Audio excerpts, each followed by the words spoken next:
and welcome to this very special bonus episode of Real Life Ghost Stories, where I am joined by the wonderful Brandon from Southern Gothic podcast. Explore the American South's most infamous hauntings, legends and folklore. Step into the world of the unknown and unravel the dark history and infamous legends of the American South. Join us as we journey into the heart of this rich and fascinating region, uncovering its ghostly stories, haunted places and eeriest tales through captivating storytelling, in-depth historical research and an immersive audio soundscape. From the Bell Witch of Tennessee to the haunted Waverly Hills Sanatorium, the ghostly tales of the Myrtles Plantation, the curse of Lake Lanier and beyond. Get ready for an unforgettable experience that brings history to life and uncovers the truth behind classic tales of the paranormal. As always with these bonus episodes, I will leave the link to where you can find Southern Gothic in the description of this episode. Thank you so much to Brandon for coming and chatting with me. We had a lovely time and I can't wait to do some more work with him, and I hope you enjoy it. Brandon from Southern Gothic, how are you? I'm doing fantastic. Thank you for having me. I am really excited to be here and finally get to meet you. I know, it feels like we've been in communication for ages, and I've actually, to apologise publicly, I've been very useless at communicating with you because I've been working on 2 shows in tandem. Oh, it's just ridiculous. But I'm so glad to finally be able to sit down and talk ghost stories with you. Absolutely. Yeah. No, it has been a perfect amount of time. And at the same time, I'll apologize to anyone else's emails I'm ignoring, even if it wasn't yours. Love ignoring emails, Yeah. just living on the edge all the time. Yeah. I'll get back to you in a week. I promise. Yeah. So before we start the ghost stories, who are you? Why are you here? Oh, that's very deep. We'll start existential. I'm Brandon Scheck-Snyder. I have a podcast called Southern Gothic. It is a show where we explore a lot of ghost stories, dark histories, old legends, and folklore of the American South. So I kind of stick to that part of the United States that has a little extra trauma wrapped around it, a little more stereotypes in my neck of the woods down there. So I tell a lot of ghost stories from around there, but. Originally, I am New Orleans born and raised, so I kind of grew up in this kind of vibe in this world of storytelling, and had a career in music, and here I am today, in front of a microphone in a different way, telling stories. So how did Southern Gothic start and why did it start? Yeah, well, I'm an audio engineer by trade. So I was working in recording studios. I was making records for other people. So I knew, when podcasting came around, I was like, man, this is so cool. It's right up my alley. It's something I enjoy, making things sound good, sound, how I want to. And I saw those really cool opportunities for, how you could tell a story different with audio, like in between. But eventually I had to do it. I got tired of making other people's records and had to make my own stuff, and really enjoyed again, I've enjoyed ghost stories and this kind of thing my entire life. So I knew exactly what the topic was going to be when I started a podcast. Like I knew it was going to be a kind of history centric, legends, folklore, that sort of thing. And, again, being from down there, it kind of just, it felt right, and that's how Southern Gothic came about. Yeah. So the most important question of today's conversation. Oh, yeah. What is your favorite scary movie? All right. I think it's The Exorcist still. Yeah, that's a good one. I mean, you can't go wrong with The Exorcist. Yeah, I think the most scared I've ever been was Texas Chainsaw. He's watching that a little too young, but at the end of the day, Exorcist is it's still like the repeatable one for me. It's still the one I can watch over and over again, hands And down. I don't think since The Exorcist there has been an exorcism movie that has come close to making people feel the way The Exorcist did. Like I was Yeah. terrified of The Exorcist, and as an adult, even when I watch it still freaks me out. And I think it's just sort of set the benchmark for Exorcist movies to come. Yeah. Yeah, and I mean, growing up in New Orleans, heavily Catholic town. So, I went to all boy Catholic high school. I mean, it was, we didn't have girls at school or anything. It was that heavily Catholic. So that element in The Exorcist too, like going through Catholics, there's always the rumor that that one priest there, he was actually the parish, or excuse me, the archdiocese exorcist. Did y'all know about it? But he won't admit it. Like we always had. So it really had this kind of extra thing. Where as a kid, it just scared the living bejesus out of me. But I can still watch it, which is I still enjoy it.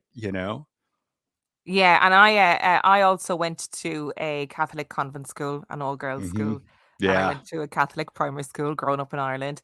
And I dated a man who went on to the priesthood, Hmm. which is, it's not really a good kind of recommendation for me going forward as a potential partner. Do you know what I mean? What happened But to your ex? what are He you joined talking the about? priesthood. Every Catholic schoolgirl probably dated someone that did, though. I mean, it's just like every Catholic schoolboy thought about becoming a priest at some point, right? I But mean, that's they kind of how it is.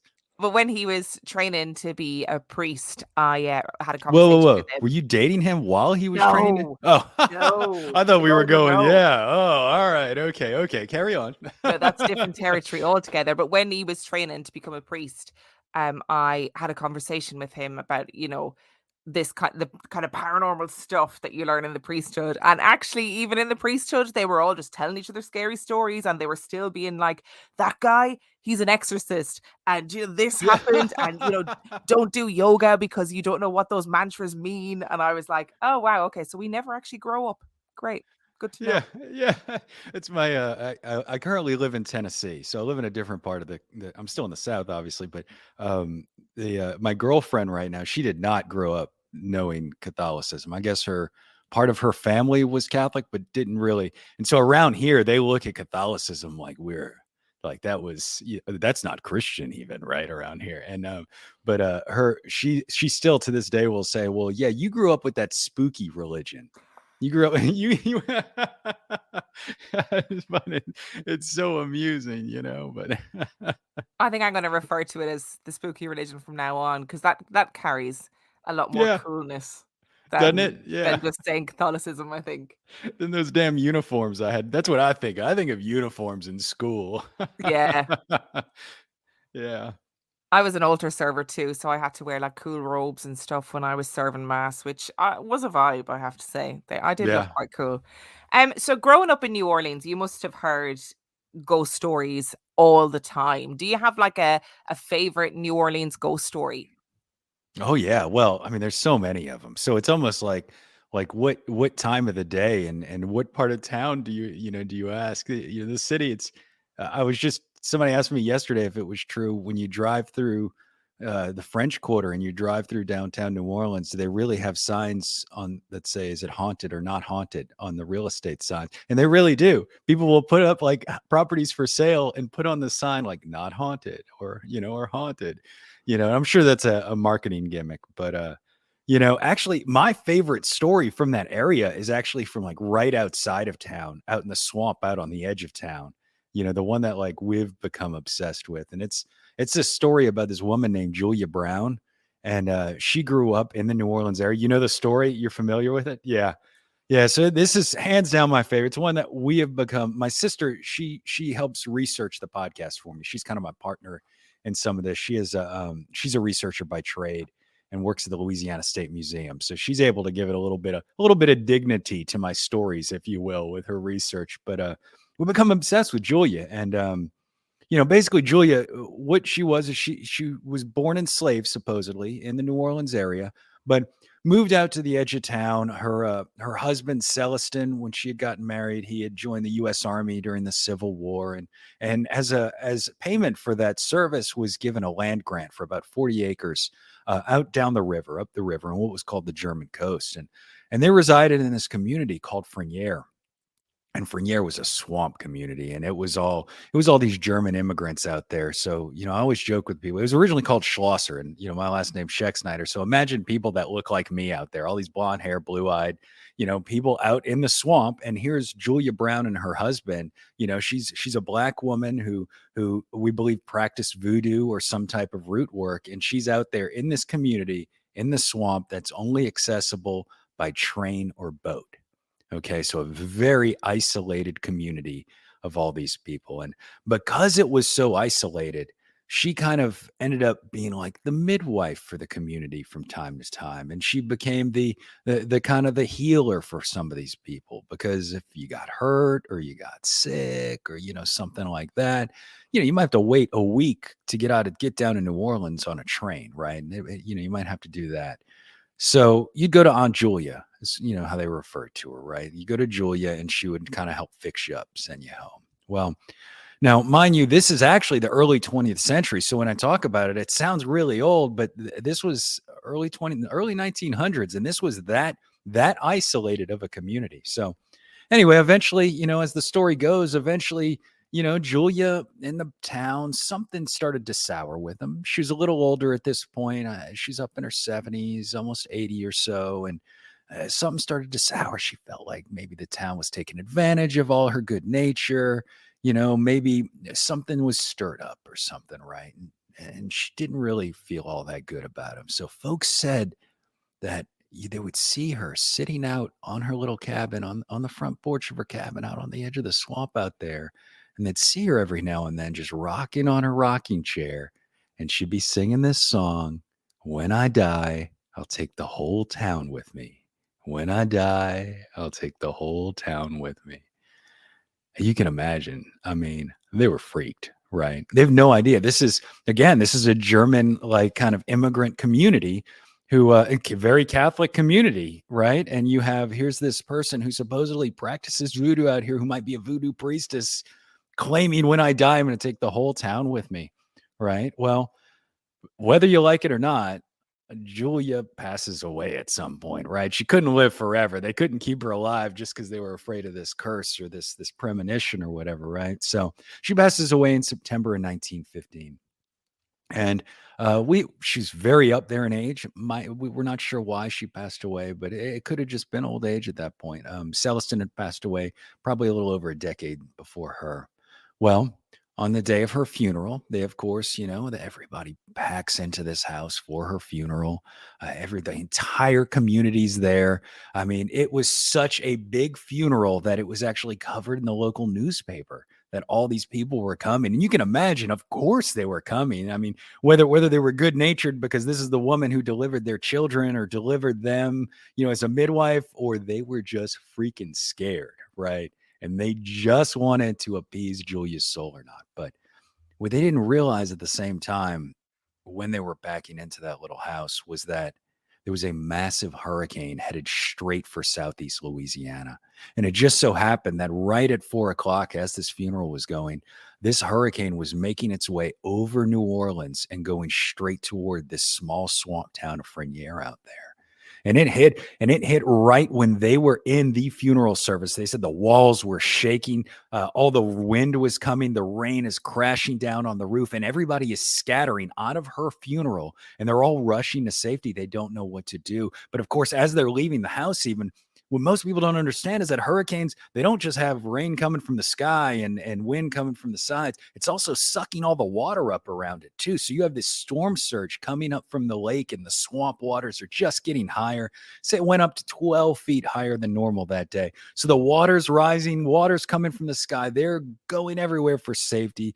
About 25 of them, they make it out to the train, and they get on the train, and the train engineer tries to get down the road. They get stuck in the train. But they say even that there are people just trying to get away from the water, that they're climbing the trees just to try and save themselves. But in the course of that day, this hurricane, it was one of the most devastating hurricanes prior to named storms like we have now. And it killed over 200 people in southeastern Louisiana. The estimates are about 200 to 400 people. This hurricane that happened only 2 days after Julia Brown died, right? So to this day, we talk about it. Did she curse the town? Was she trying to warn the town? Frenier's no longer there. It was absolutely destroyed that day. And so if you do go out there, it's probably about 20 minutes outside of the city. You head towards Baton Rouge. There's a little part in the Manchac Swamp. You can head out there and you can visit and all. And folks who've gone out there at night claim they can still hear people screaming from the trees, from having to watch the horrors below with their friends drown and all. So that's my favorite story from down there, hands down. There's a part of me that wants to be a woman that lives in the swamp that curses the townspeople.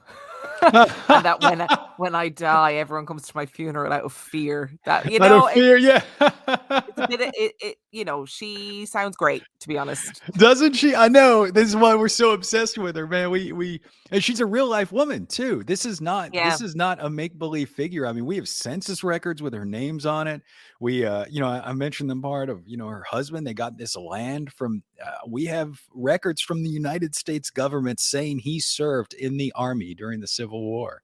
So I mean, this is a real human being. Now the debate has kind of come about of like, was she really a voodoo priestess who cursed the town, or was she like, hey y'all, you're what that town actually was doing was, it was a lot of loggers. They were chopping down a lot of the cypress out there, Mm. so like it might have been, maybe this was a warning, like you're destroying the swamp, y'all. And I think it's really frustrating when I look at these stories, the just the sheer amount of times that you have these women who are well versed in herbal medicine, or whatever sort of religious adjacent thing that they practice. And in the beginning, it's like those women are your midwives, they're your Yeah. healers, they are the people that the townspeople go to when they're struggling.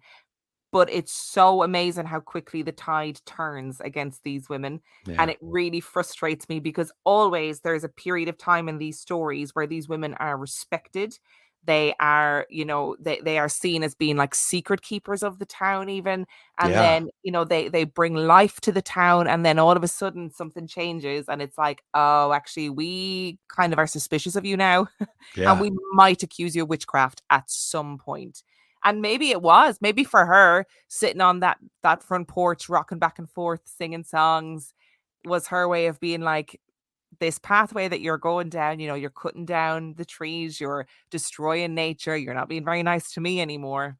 When I go, what are you gonna do Yeah. then? Who's gonna birth your babies? Who's gonna heal your ailments? Because nobody else is gonna do it. Yeah, yeah. Well, that's, I never thought of it quite in that aspect there. I've always thought of it in the, you guys are destroying what we love, but the part of when I'm gone, yeah, what are you even going to do to stay alive out here? Mm, Yeah, that's a very good take. I mean, it's fascinating. Voodoo is so there's so many stories about voodoo down there, and most people, have heard of like Marie Laveau down yeah. in New Orleans, right? She's the big classic. And of course, anytime you tell a story of voodoo, I've heard it about Julie. They're always cousins with Marie Laveau, Yeah. of course, always cousins somehow. But it's same thing like you're saying. That was Marie Laveau was a prominent business owner in that city Mm. that did well. It doesn't matter what culture you're from. Those women are there for sure, exactly like you're saying. Yeah. Yeah, and they often just end up being maligned. Like, interestingly, growing up in Ireland, we grew up with healers and kind of medicine people, I suppose, that Uh-huh. operated still in this kind of half pagan, half Catholic, like weird mix of things. And it's really interesting that we grew up in it and it was sort of accepted. And we actually didn't really have witch trials in Mhm. Ireland. It just didn't really happen because there was this acceptance that there were just some Really? people who knew things. Yeah, and there Really? was there was a woman named Alice Kittler in she lived in a place called Kilkenny in Ireland, and like that she was a really prominent businesswoman, was very wealthy, owned a lot of land, and she was accused of witchcraft, and she just fought against it. She went up against the church and she was like, "No, I'm going to fight this. I'm absolutely not a witch." And she wasn't convicted in the end because they were like, "Oh, okay, you're Yeah. actually quite powerful, and this is a lot." Oh, that's funny. Well, so a friend of mine, he came here from Ireland, and he Colm Keenan, of course, right? Like, isn't everybody named that, right? And Yeah, yeah, I can't even pronounce it. I can spell it now from seeing it on my phone. But he told me when he heard what I did for a living, he said, there's not a rock in Ireland that doesn't have a ghost story attached to it. it's true. We're just spooky people. Yeah, it's the spooky Catholics. That's what it is. That's what it is. So I'm gonna diverge away from Yeah, ghost stories for a second. What is your favorite part about being a podcaster? about a podcaster. Honestly, at first it was being able to pursue things I was interested in and take hold of my interest and turning that into like a source of living, right? A source of being able to really I found the weirder I got, the more money I made. Isn't that the same in I most mean, avenues? it did. It really did. So I mean, there was that, but lately, the last year, I've really been really intentional. I've been doing this almost 6 years now, and I realized that like I was holding up too much. I started after all the COVID and everything, we started going back out to convention or started going back outside. I did a couple of like conventions and met a couple other podcasters, and the last like year, I decided, you know what? I don't know anybody. I'm sitting alone telling ghost stories in my room. I'm just going to start like trying to reach out to everyone we know or everyone that's in the same field and get to know y'all and get to know everybody. And the last like 6 months, I feel like I have learned it was like in doing this and hanging out with guys like the ghost story guys and Brennan and, kind of just interacting more with people from different places who tell ghost stories from different places. It has been it has been like a cherry on top of all the other research and everything else, getting to hear more about that. So right now, I mean, it evolves, it changes, but right now I think it's almost this kind of community because Yeah. music was cutthroat. Music was dogs on meat and podcasting has not been that. It has been a wonderful sharing and exchange of knowledge with people. Yeah. I agree. And I find that in the paranormal podcast community, everybody's really supportive. And you'd think Hmm. that like with the music industry, there would be more of a competitive edge, but I really don't feel like there is a kind of negative Yeah. competitiveness at all. And everybody's just willing to help each other out. It's lovely. Yeah. I mean, absolutely. Yeah. So, conversely to that, what is your least favorite bit about being a podcaster? Having to do this for a living. or having a well, it's like the best part is also the worst part, right? I mean, sometimes I just want a week away from ghosts. Yeah. Sometimes I don't want to but I think and I'm joking about that. Obviously, you do what you love and that's why we're doing this, but I mean there's just times I just don't want to go sit and record an episode and just and it was just like, man, if this was just like a 9 to 5 and I could mail it in today or something, that would have been nice. Or or having to kind of maybe on the weekend or something. um I was thinking I'm going we're taking a vacation in a couple weeks here, but like the vacation's kind of turned into, well, while I'm there I gotta go. Of course, it turns into like a mix of, we're going to end up on 2 ghost tours, and it's kind of like a beachy vacation. So like, why are we doing that too? But like, I'm there, I've got to. So it's like I said, the thing that I love and am so passionate about, but at the same time, sometimes it sucks the fun out of the other stuff. Having, Yeah. you know, so it's look, that's a Cadillac problem, right? Like that's a problem. Like, oh, here I am complaining about something that, maybe 10 years ago we would have looked at and been like, really, dude? You Yeah, it know? always shocks me when I think that I do this for a living. Do you know what I mean? Every so often I'm like, "Oh, what? I do this for a living. This is mad." But Yeah. I totally get it because there's times when you're like, I don't want to be scouting out ghost stories all the time. I don't want to be permanently looking for, places to go when I'm away and ghost tours and stories. Yeah. I just want to turn off from ghost stories for 5 minutes, please. I totally get it. It's like with anything. Once it becomes your living, it Yeah. starts to become more difficult, I think. Yeah, and as it being like a living, it's the podcast is even really, or I'm not sure with yours, but is just an element of all of the ghost things to earn the income too. Mm, So I also do some tours and I'll do some live shows, and so it's like it's not even just the part of where you're sitting down in front of the microphone. It's all those other like almost small businessy parts of like yeah. trying to that for me that like, okay, well, how many different ways and different mediums can I tell the Julia Brown story to earn a dollar? Thank you for the living, Julia, by the way, if you were listening. Yeah. If you're listening, Julia, You we know, appreciate you. yeah. Yeah, it does get to a point where you're like, oh, okay, suddenly the bones of the podcast just isn't enough. It's like we were talking about before we started recording. Suddenly everybody's posting clips of their podcast on TikTok, and you're like, Mhm. oh, I have to always keep up with these things. Yeah, Why yeah, am I, I why know. is this only one part of everything else? I just can't keep up. This poor, yeah, I know, I know. I was like a tech guy when I started, and here I am, 40, and like, I don't want TikTok. Oh man, Instagram is too much for me. You're gonna, yeah, yeah. I do say, with podcasts, it's interesting because our fan base and everybody who listens to podcasts. I think that the social media stuff. I think you can kind of grow without it, but I know I'm not going to beat some of these younger guys who just Yeah. have these amazing. Like I'm never going to be able to compete with some of these people on TikTok that are just churning out ghost stories and Yeah. like, And really well produced content. yeah, and they're like really Incredible. good at talking and stuff, and like, yeah, I Yeah. mean, and prettier. This is why It we is. podcast. It is also, yeah, when you post videos on podcasts, you really do open yourself up to a whole other form of criticism, you know? Yeah, yeah.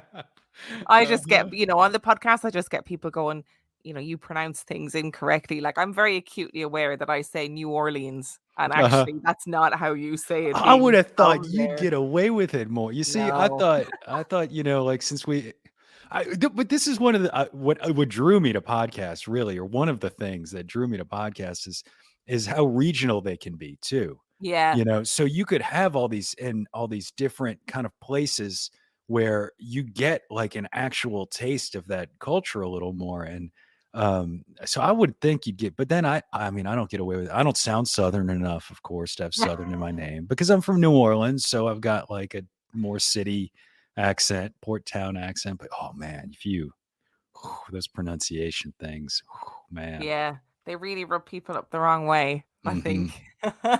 So, do you have a favorite, this is another random question, a Yeah. favorite cryptid story or Hmm. a cryptid that you desperately want to be proven to be real? Okay, I'll tell you a cryptid story. I'll tell you a good Southern cryptid story here in a minute, but I'll just go ahead and own up to it because I love every opportunity I can. As a middle-aged father of two daughters, I love Bigfoot and talk about Bigfoot to my kids all the time, and it annoys the living hell out of them. I think it's like because I mean, obviously we're weird. So, and when I'm tired of ghost stuff, I like to watch the cheesy Bigfoot shows on like the Oh, Travel I Channel and love them. stuff. I love them. I love them going through the Yeah. forest, knocking on trees, Yes. doing their Bigfoot calls, hook it to my veins. Yeah. And I don't research Bigfoot. I don't read books on Bigfoot. It's just straight up. I went to the Bigfoot Museum out in Oregon recently. I mean, like, it's just the fun. It's like yeah, I can't tell you about encounters or historic whatever, like Patterson Gimlin films, as deep as I go in terms of really knowledge, but I love Bigfoot. Yeah. But and that just annoys the living hell out of my children. But the story, the cryptid story, though, the one that I love, there's one in Kentucky that is like my favorite kind of southern cryptid, and it's this guy called the Poplick monster. Have you heard of him before? Have heard, You heard of but him? not done any research on. All right, so the Poplick monster, it's almost even, this is almost even a little sad too because there are some some elements to it. But so out in Kentucky, out in Louisville, Kentucky, okay, there it was a railroad town, so there's just all these big main arteries of railroads going through Louisville, and they say back at one point in town, back in the early 20th century, no specific date or anything, of course, a carnival was coming through town. Okay. And it just so happened that this carnival had this carny there that was it was a young boy that was half man, half goat. Okay. And nobody knows how this creature was created or anything. But apparently a mother had the child, didn't know what to do with it because it had hooves and horns, and she decided to leave it. at this carnival because they would know what to do with it, and you can imagine some of the speculation as to why it was created with, what did she do with was it worshiping the devil, or did she, have a goat friend, right? So anyway, so this railroad is plowing through Louisville, and of course it's a dark and stormy night. And all of a sudden, as it's crossing the Poplick Creek on its way into town, lightning strikes the train trestle, and of course the train comes crashing down, and everybody in it is killed except for the Poplick, would become the Poplick monster, and he made a home there under that train trestle, and he continues to live there today. And so the urban legend is that, you can go out there and you can go out there and you can look for the Poplick monster out there, but he's extra fiendish because he can use voice mimicry to lure you in, right? Like he sounds like grandma or something calling you on, and he'll lure you onto the train tracks, and then a train will, come plowing through, and you have no way to get off, and you'll get killed, right? And so this has been the legend for years. There was a movie in the 80s that even covered it. But as I said, the sad part is there are some real world ramifications to this, because there have been some deaths at this train for folks Oh, coming to look no. for the Poplick monster. So every so often, maybe, I don't know, every 5 to 10 years, you'll end up seeing something in the newspaper. And I actually visited it back in December. I didn't go on the tracks, obviously. It's very, I mean, they make it very clear. And this is a tall train trestle. I mean, it's up there. So you really have to be going after it. And there's a lot of fences and stuff to stop you from doing it. But when I went in December, there was, at the bottom of it, there was a small memorial with a lot of like flowers and stuff. Some teenagers, about Oh, I want to say about 4 or 5 years ago, some teenagers went up on this track, and they're up there and they're looking for the Poplick monster. And this is a very busy train artery. I mean, and train came, and I don't know the specific instance of that, but this track is, I mean, it's small enough for the train to go over, and it's long enough. The bridge is long enough. You're not outrunning that train. So I yeah. don't know if it was jumping off or getting hit by the train or something, but yeah. So, so a lot of times we'll refer to that particular monster, of whether he's real or not. He has absolutely been lethal because of that. That's So, the interesting thing, isn't it? Because yeah. actually those people died in pursuit of the Yeah. public monster. So in that case, he has taken lives. Absolutely. Absolutely. Yeah. So it's an interesting one, but it's, a lot of those are the classic goat man. You really get dig. It's a classic goat man under the bridge story. I Yeah. love those kinds of stories. I love a cryptid story that is absolutely ridiculous. And like you, I get that kind of every so often. I just get I'm like, I can't do another ghost story. I just can't do it. Uh-huh. I can't do another haunted house story. So I'll dig in and try and find a cryptid story, and they always just bring me so much joy. Like every time. I just love them every time. Yeah. Well, we grew up with the Rougarou down in New Orleans. So we had have you ever heard of the Rougarou? No? No, I don't Okay. think I have. Or they call it the Rougarou. Some people call it the Loop Guru. So it's what it is. It's like a Cajun werewolf, right? Yes. Yes. So it's basically, and it's very Catholic too, because if I recall correctly, it has something to do with breaking the rules of Lent, makes you more susceptible Of to the course. Rougarou. Yeah, but it's, really, at the end of the day, all it is it's a werewolf in the swamp with a different name. But what's interesting about it, and all the things with it, is that, these Cajun people, they moved out to the swamp of Louisiana back in, it was mid 18th century, right? Because they got kicked out of Canada. Mm. These were people of French ancestry who were living in Canada, in New France and Canada. Then, of course, they lose that land to the British, and they get kicked out of Canada. So they decide to come down to the swamp. And this werewolf Rougarou is really this kind of like this next level, like a legend that came from France's Labette, if you've ever heard of the story of the werewolf out there, where Yeah. it's kind of evolved from a classic French tale into like this swamp monster, but living in New Orleans, every kid in New Orleans has heard of the Rougarou. I mean, every child, they have at the zoo down there, as a kid at the zoo, they've got this like this mock-up stand-up of this like swamp werewolf. So like, kids always know where it's gonna be. So you can either like shield your head, or like yeah. So the Rougarou was our big cryptid in New Orleans. Yeah. Oh, I love it. Do you have another New Orleans ghost story that you can Sure. share before we finish up this episode? Yeah, well, I mean, there's so many. Like I said, if you go down to the French Quarter, you can kind of look both ways. Like there's one block even that you can stand if you stood in the middle of the intersection of the street, you can look one way and you can see the Ursuline convent where supposedly like the North America's first vampires came, and lived in the convent. You look a block the next way and it's Madame LaLaurie, that infamous, torturous slave owner. You look the next block, and it's like, I mean, this is all within a block radius on each end. And then on the corner of that, there is a gentleman by the name of Jacques Saint Germain, who was a vampire too. So New Orleans is chock full, but um, I'll tell you somewhat of a good one is they say that big beautiful cathedral we have down there, St. Louis Cathedral. There's a gentleman, an old priest that they say you can hear singing kind of late in the evening, just kind of singing as you walk around the cathedral in the French Quarter and just singing these old spooky Catholic tunes, I'm sure, right? His name's Père Dagobert.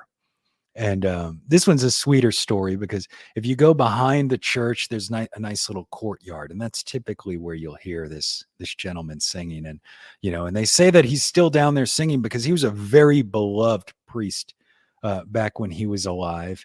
And New Orleans was originally French, all the way up until the 1760s when the Spanish gained control of the city, right? After, I believe it was after the 7 Years' War, Spanish took control of the city. But since the city was so French and there was so much money in it and everything, the city, New Orleans, the folks in New Orleans, like, well, we don't care. We're not going to listen to them, right? Like, come over and stop us, right? And so they sent a Spanish governor over to take over the city back then. And of course, some of the men there that had money, had property and everything, they rebelled against the Spanish government.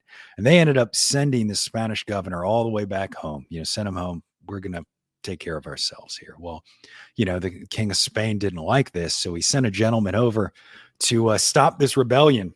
And it was a gentleman by the name of, well, his name was, excuse me, Anthony O'Reilly, I believe. O'Reilly was his last name. So they sent 3 boats over with a bunch of military men, and they're going to gain control of New Orleans for the first time. And he went out and he found the gentleman who organized this rebellion, and he killed them. There's 6 men. He slaughtered them, brought them out to the middle of what's now Jackson Square out there in front of the cathedral. He earned the nickname in the process of Bloody O'Reilly because of how he put down this rebellion. And he left these poor men's bodies there out in the open, out in the weather, just to rot in that New Orleans humidity, and refused them the proper funeral service, refused to have anything whatsoever. They were going to sit there as examples of this is what happens if you don't listen to the Spanish government, right? So they sat there rotting in it, and all the families, of course, are torn apart. Well, I say that one night, in the middle of the night, a few days later, one of the families heard a little knock on their door, right? And of course, they open the door in the middle of the night, and it's kind of like a raining night. And who's there? It's Père Dagobert, their beloved priest. And he just kind of quietly, just kind of puts his finger up, shh, follow me, kind of, asks them to follow him. And he brings them down, and he goes and he brings them back to the cathedral, and they walk inside the cathedral, and they find that there's the bodies in the cathedral that have been left out there. And somehow Père Dagobert has gotten away with getting the bodies in. So he's able to bring all these families, and he kind of sneaks around town and gathers them all in the cathedral in the middle of the night. And he, of course, does this beautiful funeral service for the families and these men, these French men that were rebellion. And then he goes, and that night all the families carry him off, and they bury them properly as they should be buried, right? And in hidden graves, of course, because they don't want Bloody O'Reilly to mess with them. So Père Dagobert, to this day, folks say that you can still hear Père Dagobert kind of meandering those streets, singing the songs that night, and just this wonderful, sweet man in New Orleans folklore. So, I mean, that's like such a beautiful story, and like death ritual is so important to people. yeah. So it's a lovely story. But in saying that, if I'm lying in bed and I hear the sound of an an old priest singing, Latin hymns, let me tell you, I am burying myself in a wardrobe somewhere. I Is am that not because the I'm ghosts not or the okay with Catholic that. school trauma? Which one is it, Maybe though? both. Yeah. Yeah, Yeah, yeah. maybe both. Yeah, it might bring back memories. Yeah, well, I mean, there's supposedly there's 6 priests that are buried in the cathedral there, and almost all of them are ghosts in some way, shape, or form. So we have a lot of them. Yeah, they just could never leave, just loved it so much they couldn't leave. Yeah, exactly. Brandon, thank you so much for joining me today. It's been an absolute pleasure. Before I let you go, Yeah. tell us what you've got to plug. Where can we find you? Oh gosh, I just got stories to plug, y'all. Use Southern Gothic, the podcast. You can get it on all the apps that you can listen to this one. You can get us over on Apple, Spotify, all those. It's Southern Gothic. And we do have a YouTube, or if you would like to hit up our website, it is southerngothicmedia.com. But we'd love to have y'all check it out. Thank you so much for joining me. It's been an absolute pleasure. Absolutely. Thank you for having me.